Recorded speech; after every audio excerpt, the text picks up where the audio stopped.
Good evening everyone, welcome to Study Agora. Study Agora में आपका स्वागत है। तो आज हम हमारा सेकंड वीडियो देखेंगे एथिक्स की, जो हमारी सीरीज चल रही है मेंस के लिए। तो देख लेते हैं हम इस बार का जो वीडियो है वो है एथिक्स और मोरालिटी, इन दोनों में डिफरेंस क्या है। पिछले वीडियो में हमने देखा था एथिक्स क्या है, फिर हमने उसको समझा था कि वो क्या नहीं है, और एग्जाम्पल से हमने उसे समझा था कि एथिक्स बेसिकली है क्या। आज हम कोर डिफरेंस देखेंगे कि अगर क्वेश्चन आ जाए एथिक्स और मोरालिटी में डिफरेंस क्या है, तो सबसे पहले हमारे पास लिखने के लिए होना चाहिए, बेसिक मटेरियल लिखने के लिए होना चाहिए। दूसरी बात, हमारे पास एग्जाम्पल्स भी होने चाहिए। ठीक है, अब देख लेते हैं। एथिक्स और morality are closely related concepts that are often used interchangeably. इनको हम आपस में इंटरचेंजेबली यूज कर लेते हैं। मतलब एथिक्स में हम बोल देते हैं कि ये मॉरल्स हैं, और मॉरल्स की जगह हम बोल देते हैं एथिक्स है।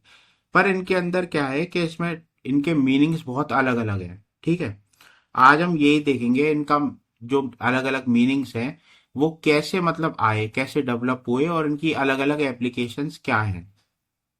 तो मोरालिटी क्या होती है? मोरालिटी प्रिंसिपल्स और रूल्स होते हैं राइट कंडक्ट के, जो डिस्टिंक्शन प्रोवाइड करते हैं between what is right and wrong. ठीक है, प्रिंसिपल्स है ये। It is often considered more personal and subjective. तो देखिए, सबसे पहले आपको ये लिखना है मोरालिटी होती है प्रिंसिपल्स या रूल्स ऑफ राइट कंडक्ट, और डिस्टिंक्शन प्रोवाइड करते हैं ये बिटवीन राइट एंड रॉन्ग। अगर आप ये लिखेंगे, सेकंड पार्ट लिखेंगे, और सबसे इंपॉर्टेंट कि ये पर्सनल होते हैं, सब्जेक्टिव होते हैं। हर एक पर्सन का जो है मोरालिटी उसके लिए अपनी अलग हो सकती है, सेम नहीं हो सकती। It is rooted in individual और कल्चरल बिलीव्स एंड प्रैक्टिसेस। अब मान लीजिए एक एक्स कम्युनिटी, एक वाई कम्युनिटी है। एक्स कम्युनिटी मान लीजिए कि वो काफी स्पेन थ्रिफ्ट है। ठीक है, एग्जाम्पल ले लीजिए कैपिटलिज्म। वो बिलीव करते हैं कि रिसोर्सेज ज्यादा एक्वायर करें। एक वाई कम्युनिटी है, वो थोड़ा सस्टेनेबिलिटी की बात करती है। ठीक है, और दोनों अपने जो है जो प्रिंसिपल्स हैं उनके, उनको सही मानते हैं। तो उनके पर्सपेक्टिव से दोनों की बातें सही। एक्स के पर्सपेक्टिव से कैपिटलिज्म सही है, रिसोर्सेज का यूटिलाइजेशन सही है। और वाई के लिए थोड़ा सस्टेनेबिलिटी, वो इतना ज्यादा जो है स्पेंथ्रिफ्ट नहीं है। ठीक है, उनके हिसाब से अब उनके प्रिंसिपल्स भी ठीक है। तो it is rooted in individual और कल्चरल बिलीव्स एंड प्रैक्टिसेस। ठीक है, morality largely comes from religion. तो ये था, ये लैटिन से आता है मोरालितास। मोरालितास से आता है ये मोरालिटी।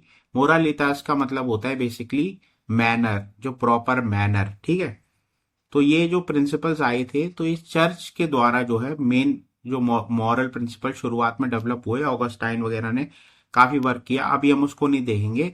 जब हम एथिक्स की हिस्ट्री पे जाएंगे वेस्टर्न स्कूल ऑफ थॉट्स के द्वारा, तब हम देख लेंगे कि ये मॉरलिटी कहाँ से डेवलप हुई, कैसे आई। अभी हम डिफरेंसेस देख रहे हैं केवल। Ethics on the other hand is a systematic study. ठीक है, देखिए क्या बोल रहे हैं, systematic study of what is morally right and wrong. ये आपको लिखना पड़ेगा। Ethics is a systematic study of what is morally right and wrong. It involves critical analysis. ये कीवर्ड्स हैं, अगर आप नहीं लिखोगे मार्क्स नहीं मिलेंगे। And the development of theories and principles to guide moral behaviour. Guide तो ये करेंगे। देखिए, बेसिकली मैं आपको बता दूं, मान लीजिए कोई सिंपल रूल्स है, अगर वो थोड़ा डिफाइन करेंगे, मतलब perspectively, like for example religiously अगर उनको डिफाइन करेंगे, तो वो मॉरल्स बन जाते हैं। मतलब अकेला रिलीजन नहीं है, फैमिली से भी आ रहे हैं, कल्चर से भी आ रहे हैं, मतलब इंडिविजुअलिस्टिक है वो काफी। ठीक है, और अगर उस पर रीजन आप अप्लाई कर दोगे, ठीक है, रीजन, जब आप रीजन और रैशनैलिटी अप्लाई करोगे तब वो बनेगा एथिक्स। इसके अलावा वो कोहेरेंट भी होने चाहिए। मतलब देखिए, ये बोल रहा है ना, critical analysis and the development of theories and principles to guide moral behaviour. Systematic study, देखिए सिस्टमैटिक स्टडी, जो थ्योरीज है वो रैशनैलिटी के द्वारा बनाई जानी होती है, मतलब उनको आप यूनिवर्सली अप्लाई कर सकते हो।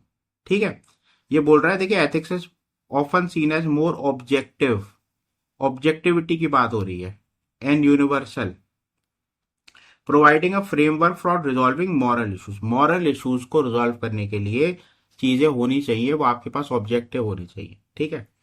एक्सियोम्स होने चाहिए। एक्सियोम्स का मतलब आप समझते हो, एक्सियोम्स का मतलब होता है 2+2 4 ही होगा, ठीक है। 2+2 किसी भी उसमें जो है 5 नहीं हो सकता, 6 नहीं हो सकता, 2+2 4 होगा। ट्राइंगल्स की 3 साइड्स होती है, ठीक है। स्क्वायर की 4 साइड्स होती है, ये एक्सियोम्स है। इसको आप चेंज नहीं कर सकते। फॉर एग्जाम्पल मैं ये नहीं बोल सकता कि there is a triangle who has 4 sides, there is a square who has only 3 sides, ऐसा पॉसिबल ही नहीं है, ठीक है। तो इसको एक्सियोम्स कहते हैं फिलोसफी में, ठीक है। तो आप बेसिक डिफरेंस देख लीजिए, ये आपको लिखना पड़ेगा, अगर आप लिखोगे नहीं तो मार्क्स नहीं मिलेंगे, ठीक है। अब की डिफरेंसेस देख लेते हैं, scope and focus. Morality focus करती है स्पेसिफिक प्रिंसिपल्स पर और वैल्यूज पर दैट गाइड इंडिविजुअल बिहेवियर, क्योंकि भाई इंडिविजुअल की बात हो रही है, इंडिविजुअल के अपने क्लोज सर्कल की बात हो रही है, ठीक है। एक लार्ज कंट्री की बात हो रही है, क्योंकि उसको पूरे वर्ल्ड पे तो हम जक्स्टापोज नहीं कर सकते ना, समझो आप बात को। तो वो स्पेसिफिक प्रिंसिपल्स की बात करती है जो गाइड करेंगे individual behaviour. It is concern with what people believe to be right. लोग जो बिलीव करते हैं, ठीक है। लोग मान लीजिए बिलीव करते हैं, कोई कोई भी चीज बिलीव करते हैं। मान लीजिए लोग कुछ कंट्री के बहुत ज्यादा रिलीजियस है, ठीक है, तो वो बिलीव करते हैं कि जो है वर्शिप होनी चाहिए, पूजा पाठ होनी चाहिए, लेकिन पूरे वर्ल्ड के लोग तो ऐसा बिलीव नहीं करते। तो हम उसको एथिक्स नहीं कह सकते, हम उसको मोरालिटी कह सकते हैं, ठीक है। Ethics involve a broader study and analysis. तो मैंने आपको पहले वीडियो में बताया था, जहां रीजन की बात आएगी, रैशनैलिटी की बात आएगी, रिफ्लेक्शंस की बात आएगी, अपने थॉट पे रिफ्लेक्ट करना है आपको। ऑफ जब आप थॉट पे रिफ्लेक्ट करोगे तो आप मॉरल प्रिंसिपल्स और थ्योरीज को एक कदम और आगे लेके जाओगे। आप अपने आप से क्वेश्चन करोगे कि क्या वो हर सरकमस्टेंसेज में ठीक है, क्या वो ज्यादातर सरकमस्टेंसेज में ठीक है। फिलोसफी में कभी भी कोई चीज ना तो 100% राइट होती है, ना 100% रॉन्ग होती है, ठीक है। एथिक्स जो है वो आप मान लीजिए कि थोड़ा ऑब्जेक्टिविटी की तरफ है, मतलब लार्जली ऑब्जेक्टिव उसको नहीं बोल सकते, क्योंकि लार्जली ऑब्जेक्टिव केवल जो है मैंने आपको बताया एक्सियोम्स होते हैं, जैसे 2+2 4, ट्राइंगल की 3 साइड्स होती हैं, ये अपने आप में ही सच है, इनहेरेंट ट्रूथ्स हैं, ये मैथमेटिकल एनालिटिकल ट्रूथ्स होते हैं, ठीक है। इसको हम इसको हम 100% ऑब्जेक्टिव मानते हैं, इनको हम ऑब्जेक्टिव नहीं मान सकते, क्योंकि देखिए कई जगह मोरालिटी एथिक्स भी बन जाती है, कई जगह एथिक्स मोरालिटी का भी काम करने लगती है। मैं आगे एक्सप्लेनेशन देखेंगे इसका भी। तो एथिक्स इन्वॉल्व करती है broader study and analysis of moral principles and theory. It aim to understand and develop guidelines for moral conduct that can be applied universally. भाई तभी तो हम उसको स्टडी कर रहे हैं, जब हम उसके लिए एक तरीके से यूनिवर्सल लॉज बना सके जो हर कंडीशन में, ज्यादातर कंडीशंस में फिट हो जाए, ठीक है। Source of authority. Morality is often derive from cultural, religious और personal beliefs. Cultural, religious, personal belief से जो आते हैं डायरेक्टली डिराइव होते हैं, सोसाइटल नॉर्म से आते हैं, जो ट्रेडिशंस जो आते हैं वो होते हैं मॉरल्स। एथिक्स क्या होती है? Ethics is guided in philosophical reasoning, reasoning की बात होती है, critical thinking. It seeks to provide rational justifications for moral principles and actions. एक चीज आप समझ लीजिए, नॉलेज और विजडम, इनमें डिफरेंस होता है। नॉलेज होती है ज्ञान, और विजडम को हम हिंदी में कहते हैं विवेक। तो आदि शंकरा का बेसिकली अगर आप देखेंगे तो एक स्टेटमेंट है, वो कहते हैं सत्य, असत्य, वस्तु, विवेक। तो बेसिकली नॉलेज हो सकती है आपको, नॉलेज पॉजिटिव नॉलेज भी हो सकती है, नेगेटिव नॉलेज भी हो सकती है, न्यूट्रल नॉलेज भी हो सकती है।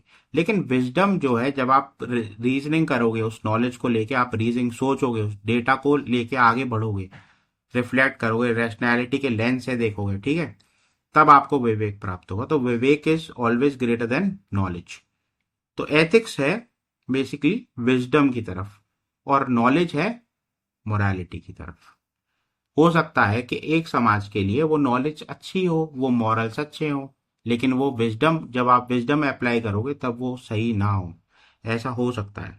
फॉर एग्जाम्पल मान लीजिए कुछ कंट्रीज में, जैसे कि आपको पता है कि कुछ लाइक मुस्लिम कंट्रीज में हिजाब का जो आजकल काफी चल रहा है, ठीक है। फ्रांस में हिजाब वर्सेस नॉन हिजाब। तो जो मुस्लिम कंट्रीज हैं उनके लिए हिजाब की अपनी एक इम्पोर्टेंस है, और जो नॉन मुस्लिम्स हैं वो कहते हैं कि ये फ्रीडम और लिबर्टी को हर्ट करता है। ठीक है, फ्रीडम और लिबर्टी को हर्ट करता है, इंडिविजुअल लिबर्टी को दबा के रखता है, सिक्योलरिज्म के प्रिंसिपल्स पर खरा नहीं उतरता।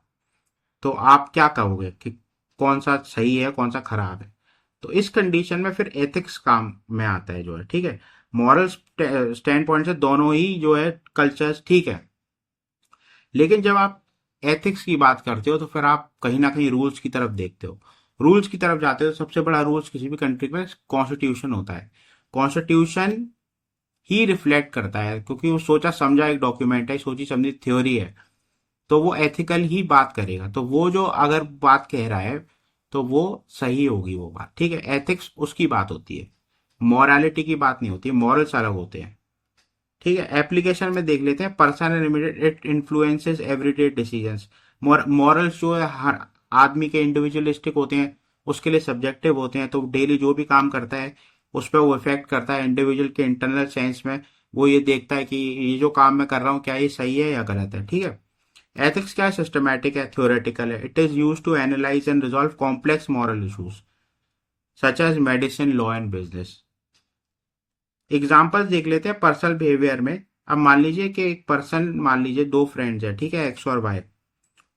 अगर मान लीजिए एक्स के जो मॉरल प्रिंसिपल्स हैं वो ये कहता है कि मैं झूठ नहीं बोलूंगा, ये जो है ऑनेस्टी मेरे लिए एक अच्छी वैल्यू है, ये मैंने मोरालिटी से सीखी है। ठीक है, इसलिए मैं झूठ नहीं बोलूंगा अपने फ्रेंड से। पर ये एक्स पर्सन ये कह रहा है कि मेरे मॉरल से, मेरे मॉरल मॉरल से आई है ये वैल्यू ऑनेस्टी की। पर अगर एक फिलोसोफर है वो इसको ऐसे एनालाइज नहीं करेगा, वो उस पर अप्लाई करेगा थ्योरीज, दो थ्योरीज अप्लाई करेगा। सबसे पहले अप्लाई करेगा वो डीओंटोलॉजी। डीओंटोलॉजी मैंने आपको बताया था, do the duty for the sake of duty, Kantian है ये। इसके इमैनुअल कांट एक बहुत बड़ा फिलोसोफर था, उसने मतलब अभी मैं बताऊंगा, कॉपरनिकस रेवोल्यूशन लेके आया था वो फिलोसफी के अंदर और पूरे मतलब थॉट प्रोसेस के अंदर। वो आगे की बात है, हिस्ट्री ऑफ एथिक्स में हम देखेंगे। अभी हम देख लेते हैं कि अगर फिलोसफर सोचेगा वो दो तरीके से सोचेगा। पहले वो डिओन्टोलॉजिकली सोचेगा, दूसरा यूटिलिटेरियनिज्म की तरह सोचेगा। वो कहेगा कि भाई लाइन तो इनहेरेंटली रॉन्ग है। ठीक है, ये तो झूठ बोलना तो अपने आप में ही गलत है, इसीलिए ये गलत है। ठीक है, क्योंकि लाइज इज रॉन्ग किसी भी कंडीशन में हो चाहे। पर यूटिलिटेरियन कहेगा कि भाई हो सकता है कि झूठ बोलने से हम चेक कर लेते हैं, अगर झूठ बोलने से फायदा होगा तो ठीक है झूठ बोल देंगे, क्या दिक्कत है, और झूठ बोलने से फायदा नहीं होगा तो नहीं बोलेंगे। वो कहते हैं कि मैक्सिमम हैप्पीनेस आनी चाहिए और मैक्सिमम नंबर। अगर झूठ बोलने से काफी फायदा हो रहा है किसी कंट्री को या आपको फायदा हो रहा है तो आप झूठ बोलते जाओ। ठीक है, पर डिओन्टोलॉजी बोलेंगे देखो रिजल्ट से कोई फर्क नहीं पड़ता, चाहे 100 लोगों की जान बच जाए, लेकिन भाई जो झूठ आप बोल रहे हो वो तो खराब है ही, इनहेरेंटली ही खराब है। क्योंकि आप उसको कैटेगोरिकल इंपेरेटिव नहीं बना सकते। भाई चोरी करने को कैटेगोरिकल इंपेरेटिव नहीं बना सकते आप। फिर हर आदमी चोरी करने लगेगा तो फिर पूरा सिस्टम ही खराब हो जाएगा, पूरी सोसाइटी खराब हो जाएगी। ठीक है, मैं एक एग्जाम्पल आगे एक्सप्लेन करूंगा इसमें, बहुत अच्छा एग्जाम्पल, दो तीन एग्जाम्पल चूज करूंगा, अभी नहीं जब मैं हिस्ट्री पढ़ाऊंगा। ठीक है, जो हिस्ट्री ऑफ एथिक्स पढ़ाऊंगा। प्रोफेशनल कंडक्ट में देख लीजिए, a doctor might personally believe कि यूथनेशिया, डॉक्टर पर्सनली हो सकता है भाई क्या पता वो, फॉर एग्जांपल आयरलैंड है, आयरलैंड में डॉक्टर्स ज्यादातर कैथलिक होते हैं। ठीक है, वहाँ इशू भी था। अब वो डॉक्टर जो है वो फिर ये अबॉर्शन नहीं करते थे वहाँ, और इससे काफी सारी महिलाओं की डेथ हो जाती थी वहाँ। और हो सकता है वो यूथनेशिया का एग्जाम्पल ले लो कि वो भाई कैथलिक है तो यूथनेशिया सिन माना गया किसी को मारना, तो वो नहीं करेगा यूथनेशिया। ठीक है, किसी को नहीं देगा, हालांकि मेडिकली पॉसिबल है पर वो नहीं करेगा, क्योंकि उसके रिलीजियस और कल्चरल बिलीव्स हैं। तो ये होती है मोरालिटी। अब एथिक्स क्या होगा? एथिक्स ऐसे बात नहीं करेगी, एथिक्स बोलेगी कि भाई हम तो पेशेंट ऑटोनॉमी की बात करेंगे, हम उसकी बेनिफिशियंस देखेंगे कि क्या वो उसके लिए बेनिफिशियल है यूथनेशिया, और इसके अंदर कोई नॉन मैनिफेस्ट है, ऐसा तो नहीं कि कोई मतलब कोई उसको प्रेशराइज कर रहा हो या उसको कोई कन्वे कर रहा हो। तो हर चीज को जांचेगी परखेगी, उसके बाद फिर वो अप्लाई करेगी कि इसको यूथनेशिया होना चाहिए कि नहीं होना चाहिए। ठीक है, तो यहाँ ये रूल्स की बात करेगी एथिक्स इस कंडीशन में, ऑब्जेक्टिविटी सीख करेगी।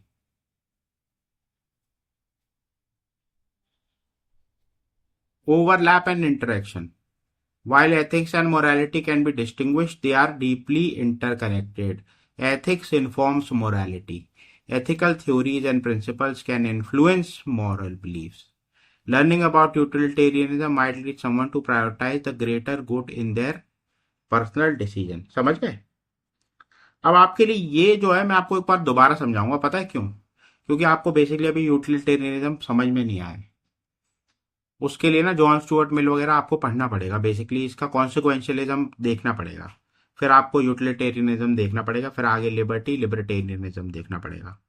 ऐसे ही आपको पूरी डिओंटोलॉजी समझनी पड़ेगी, कैटेगोरिकल इंपेरेटिव समझना पड़ेगा। पर अभी के लिए आप ये समझ लीजिए कि जो ओवरलैप और इंटरेक्शन है वो क्या है, कि एथिकल थ्योरीज और प्रिंसिपल्स वो इन्फ्लुएंस कर सकते हैं आदमी के मॉरल बिलीव्स को। भाई इंडिविजुअल मेरा बिलीव्स है, लेकिन अगर मैं एथिकल थ्योरीज और प्रिंसिपल्स पढ़ रहा हूँ, इसीलिए तो आपको एथिक्स पढ़ाई जा रही है कि क्या पता आपके कुछ मॉरल प्रिंसिपल्स काफी पुराने हो, दकियानूसी हो, डॉगमाज हो, आप उनमें स्ट्रांगली बिलीव करते हो। ठीक है? अब फॉर एग्जांपल वुमेन एम्पावरमेंट, अब रिजर्वेशन मान लीजिए दे दिया गया है महिलाओं को 33%, लेकिन अगर आप एक बहुत पेट्रियार्कल सोसाइटी से आते हो तो वो आप इतना हो सकता है कि आपके अंदर कहीं वो कॉन्फ्लिक्ट हो जाए। तो आप अगर एथिकल थ्योरीज पढ़ोगे तो हो सकता है कि आप इन्फ्लुएंस कर जाओ और आप अच्छी तरफ मतलब उनको आप रिमूव कर दो अपने पुरानी थ्योरीज को, और आप विजडम की तरफ एक कदम आगे बढ़ाओ। तो इसीलिए एथिक्स पढ़ाई जाती है। एथिक्स ऑब्जेक्टिविटी को सीख करने के लिए पढ़ाई जाती है, एथिक्स रैशनैलिटी को बढ़ाने के लिए पढ़ाई जाती है, एथिक्स प्रिंसिपल्स को इम्प्रूव करने के लिए पढ़ाई जाती है। ठीक है? अब यही तो कह रहा है कि learning about utilitarianism might lead someone to prioritise the greater good in their personal decisions. ठीक है? Greater good, maximum happiness of maximum number, ये बेसिकली मंत्रा है इसका, यूटिलिटेरियनिज्म का। जितने ज्यादा लोगों की अगर खुशी अगर मिल रही है उनको, तो वो जो है ठीक है चीज, और अगर नहीं मिल रही, ज्यादा लोगों का फायदा नहीं हो रहा, तो वो गलत है। तो अगर आप ये प्रिंसिपल उठा लोगे यूटिलिटेरियनिज्म का, तो आप कोई भी काम करोगे तो सबसे पहले आप तराजू में तौलोगे किसी भी चीज को। आप कहोगे कि भाई देखो यार, मैं तो ये फॉर एग्जांपल ये रूल्स अप्लाई करने वाला हूँ, और इससे देखता हूँ मैं कितने लोगों का फायदा होता है। अगर ज्यादा लोगों का फायदा हुआ तो मैं कर दूंगा, अगर कम लोगों का फायदा हुआ तो मैं नहीं करूंगा। ठीक है? मोरालिटी इन्फ्लुएंस एथिक्स, अब ये उल्टा भी पॉसिबल है कि societal moral beliefs and practices ये धीरे धीरे करके एथिकल डिस्कशंस और फ्रेमवर्क शेप ले लेती हैं। भाई अल्टीमेटली एथिक्स तो एक आगे का पार्ट है ना। सबसे पहले तो मोरालिटी डेवलप होती है, मोरालिटी पे तो रीजन अप्लाई करोगे आप, तो मोरालिटी से ही तो अल्टीमेटली एथिक्स आ रही है। समझ रहे हो आप? कोई भी प्रिंसिपल्स बन रहे हैं, कैसे भी बन रहे हैं, क्रूड बन रहे हैं, रॉ बन रहे हैं, लेकिन जब आप उस पर रैशनैलिटी, भाई रैशनैलिटी किस पे अप्लाई करोगे? मॉरल्स तो होने चाहिए ना आपके पास, प्रिंसिपल्स होने चाहिए। तो मोरालिटी भी शेप करती है, इन्फ्लुएंस करती है एथिक्स को। ठीक है? अब चेंजिंग सोसाइटल व्यूज और सेम सेक्स मैरिज, पहले मान लीजिए काफी ज्यादा मतलब एलजीबीटी आईक्यू कम्युनिटी को मतलब इतना अच्छा रिस्पेक्ट नहीं मिलती थी समाज के अंदर, पर धीरे धीरे सोसाइटल व्यू चेंज हुआ और फिर धीरे धीरे करके उनके खिलाफ रूल्स रेगुलेशंस आए, एथिकल जो है थ्योरी डेवलप हुई, तो वो मॉरल से ही तो आई धीरे धीरे करके, जो सोसाइटी की वैल्यू चेंज हुई। तो मतलब दोनों ही सही है ये। पर आप कोर क्रक्स जान लीजिए, कोई भी सेट ऑफ प्रिंसिपल्स हैं, ठीक है, ये एक्स प्रिंसिपल्स हैं, जब आप इस पर रीजन अप्लाई करोगे, रीजन, तब आपके एथिक्स डेवलप होगी। और ये एथिक्स जो है मोरालिटी से भी आती है, और एथिक्स से आप मतलब अपने मॉरल बिलीफ्स भी चेंज कर सकते हो। आप एथिकल थ्योरीज अगर आप पढ़ोगे तो आप धीरे धीरे अपने मॉरल्स को भी चेंज कर सकते हो। तो ये डायनेमिक प्रोसेस है काफी। कंक्लूजन में देख लेते हैं। Morality is a set of personal और कल्चरल बिलीव्स। पर्सनल और कल्चरल ये तो लिखना ही पड़ेगा आपको। Subjective, objective, right and wrong, reason, rationality, ठीक है, ये आपको लिखना पड़ेगा। Ethics is a systematic study, ये भी लिखना पड़ेगा। एथिक्स क्या है? सिस्टमैटिक स्टडी, यही तो अलग करता है एथिक्स को मॉरल से। An application of these beliefs to develop consistent, ठीक है, rational guidelines for behaviour. Ethics provide the tools for analysing and resolving moral dilemmas. आगे आपको केस स्टडी में डिलेमा आएंगे, बहुत सारे एथिकल डिलेमास, तो आप एथिक्स ही तो टूल्स प्रोवाइड करेगा उनको, मतलब रिजॉल्व करने के लिए। While morality gives the foundational beliefs. ठीक है, समझो आप बात, मैंने आपको बताया ना, रॉ मटेरियल क्या देगा, रॉ मटेरियल तो मॉरल्स देंगे। ठीक है, अब मॉरल्स आपके कहाँ कहाँ से आते हैं, आप रिलीजन से आते हैं, कल्चर से आते हैं, इंडिविजुअली आदमी सोचता है क्योंकि उसके अंदर रीजन है। ठीक है, इननेट आइडियाज होते हैं, कुछ कुछ बाहर से लेता है वो आइडियाज। ठीक है, तो फिर हम नेक्स्ट वीडियो के साथ मिलते हैं। आज एथिक्स और मोरालिटी में डिफरेंस आ गया, आपको बेसिकली लिखना है यहाँ, ये चीजें आपको लिखनी है, जो कीवर्ड्स हैं वो बहुत इंपॉर्टेंट है। अगर आपने कीवर्ड्स मिस किए तो you will not never get the marks in ethics. ठीक है, तो फिर नेक्स्ट वीडियो के साथ शुरू करेंगे। अब हम शुरू करेंगे हिस्ट्री ऑफ एथिक्स, क्योंकि फिर हमारा बेस खत्म होगा। पहला पार्ट है हमारा एथिक्स समझना, एथिक्स क्या होती है और एथिक्स क्या नहीं होती है। दूसरा पार्ट आज था एथिक्स और मोरालिटी में डिफरेंस। अब हम सीधा पढ़ेंगे जो है हिस्ट्री। हिस्ट्री के पहले हिस्ट्री पढ़ाऊंगा मैं वेस्टर्न वाली, वेस्टर्न एथिक्स से डेवलप हुई, फिर इंडियन स्कूल्स पढ़ाऊंगा, इंडिया में एथिक्स से डेवलप हुई। ठीक है, उसके बाद फिर हम देख लेंगे इनके जो मेटा एथिक्स क्या होती है, नॉर्मेट है, वो बेसिक है, वो कुछ नहीं है उसमें। ठीक है, फिर मिलते हैं नेक्स्ट वीडियो के साथ। आप चैनल को लाइक करिए, शेयर करिए, सब्सक्राइब करिए। Thank you, have a nice day.